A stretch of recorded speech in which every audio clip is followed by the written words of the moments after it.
At a large university, the most popular course being offered, ironically, was a religion class. It was entitled A Survey of the New Testament.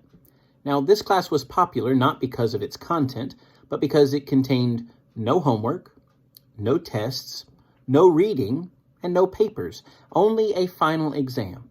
And for the last 25 years, the very same professor had given the same question on the final exam to describe the missionary journeys of Paul.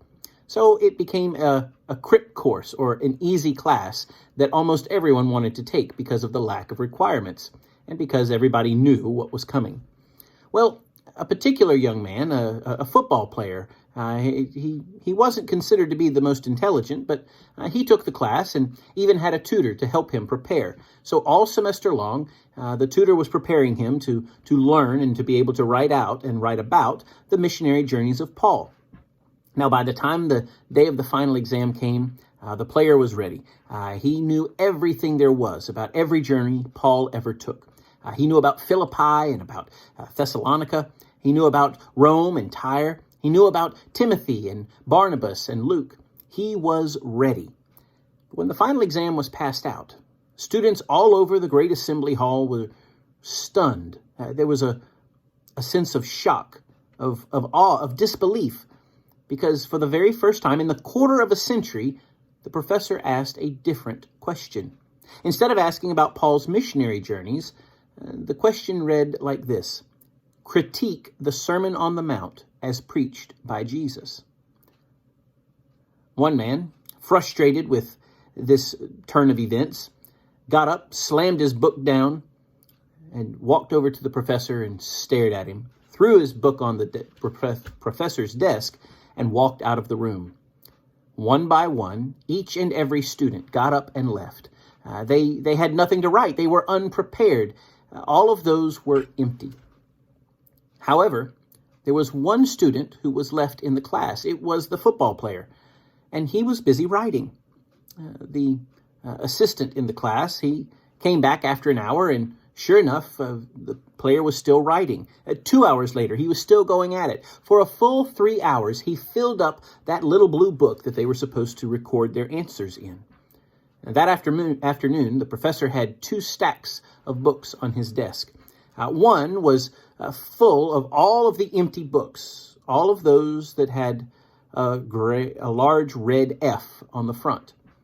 And then there was one book, the one book that belonged to the football player who had written all day long.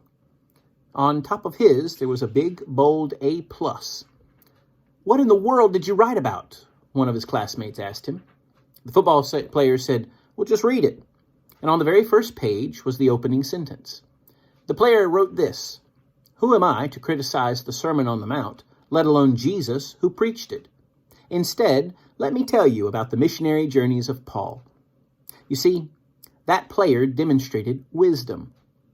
We find another example of wisdom in our text for today. As we're reading through the Old Testament together, we're up to 1 Kings chapter 3, beginning with verses 16 and following. And here we see Solomon demonstrating the wisdom of God that is needed when dealing with others and especially with difficult situations. So in verse 16, we're reminded that Solomon was the king. He was the ultimate judge in the land. And so any citizen, regardless of who they were or what they did, even the lowest prostitute, could petition him for a verdict. So in the next few verses, we find that these 2 harlots or prostitutes, they shared a home together, a residence, if you will. And previously, their living arrangement had been a benefit to both of them, but now it was a source of division. So in verse 19, this minor verse poses the major problem. You see, one of the mothers accidentally killed her son. She unknowingly, in the middle of the night, had laid down on top of him and had smothered him. Now she's devastated. She's filled with grief and remorse and anger, and she has a choice to make. She can choose to lash out at others, at those nearby, or even at God, or she could choose to allow other people to offer comfort and encouragement and even inspiration. Now, as is often the case, this grieving mother chooses to lash out. Because she was suffering, she wanted someone else to suffer just like she was. It's sad, and yet That's so common in our world today. Those without hope often seek to make others hurt, whereas those who have the hope of Christ in their hearts, they seek to offer compassion and companionship.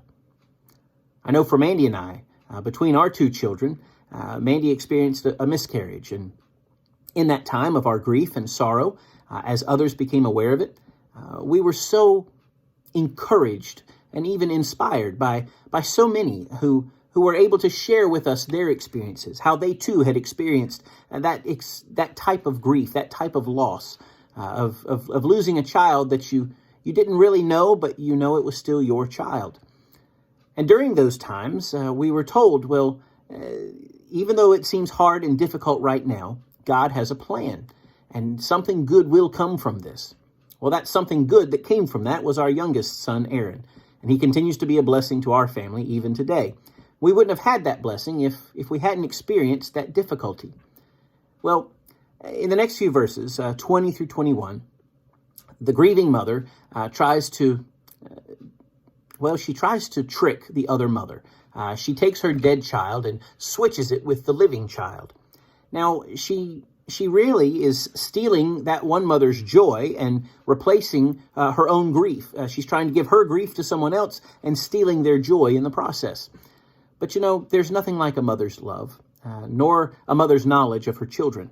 Mamas always seem to know when something's not right, or if you're lying or in trouble or hiding something. And they usually can sense something's just not the way it needs to be. Well, this particular mother knew as soon as she woke up that was not her child. She knew her child, and that was not him. So in the next few verses, we find a classic she said debate. There are no other witnesses. There's no way to know for sure exactly who is telling the truth and who is lying, unless the wisdom of Solomon can differentiate between them. Well, Solomon's words in verse 24 are both surprising and brilliant. Clearly, the sword startled both women, but yet it was effective. In ordering his servant to slice the child in two, he knew that the liar would not object, whereas the actual mother would never want any harm to come to her child. And so he places the order and he waits just to see what happens. And just like he expected in verse 26, the real mother is moved with compassion and would rather give up her son than to see any harm come to him. However, the lying mother is still bitter, and she desired for the living child to die just like hers had. Solomon, as we see in verse 27, he never intended any harm to come to the child. It was the threat of harm that would reveal the truth. And so he makes the wise decision. He discerns good from evil. He can determine which woman is telling the truth and which one is lying, and return the living child to the rightful mother. Because of that wisdom and in demonstrating wisdom in that way, all of Israel was both in awe of and willing to follow the leadership and the rule of Solomon because of his wisdom from the Lord. Wisdom is different than knowledge. We have to make sure that we use knowledge in the right way to demonstrate that we are wise and not just an intelligent fool. Perhaps the best example of that is the old story of a young man who went to college. Now, he was not only the first one in his family to go to college, but the first one in his town. And when he came home from his freshman year, he was the apple of his father's eye. His dad was beaming with pride and telling everybody, "This is my son, the college man, the one that's at the big university." In fact, one day, the man asked his son to go with him up to the country store to meet his friends and to show them what he had learned. So they gathered around the area where they would all meet and talk and pass the time, if you will.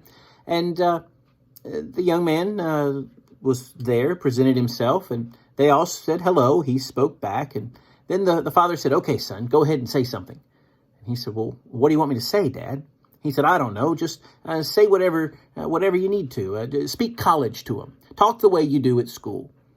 And so, racking his brain for something that would sound sophisticated, the student offered up this piece of wisdom: pi r squared. The men waited around and looked at him, but he said it again: pi r squared. They nodded. They looked at each other, nudged each other a little bit, stroked their beards, and just were a little disappointed that that's what it sounds like to speak college. Now, the father was furious. He was red in the face, and he pushed his son out the door, as angry as he could be. What a waste of time and money to send you to that big university. Everybody knows that pi are round. Now, obviously, this older man and his friends may have lacked knowledge of geometry. They may not have realized what the man was talking about, but that was the mistake of the student. You see, he paraded his little bit of knowledge without explaining it or bothering to understand his audience.